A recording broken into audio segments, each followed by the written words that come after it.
দেখুন সেবুদাকে একটা লোক শুধু বলছে যে উনি এখন ভালো হয়ে গেছে।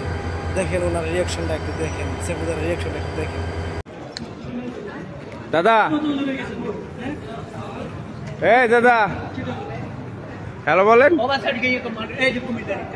এটাকে দেখেন। হ্যালো বল আম্মু।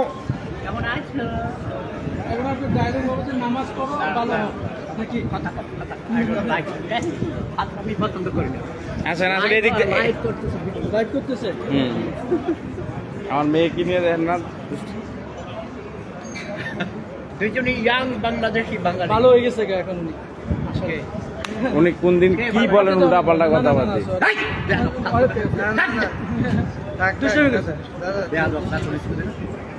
উনি সারা জীবনে বিয়ে না কত মানুষকে হেল্প করছে জানেন, হাজার হাজার মানুষ। আমি তো কিছু কই না, আমি কি কইছি? এখানে সাথে সিকিউরিটি আছে, আপনার সাথে কথা হয়েছে, আপনার ভালো ব্যবহার করছেন। আবার ঠিক আছে, আমি বলছি যান।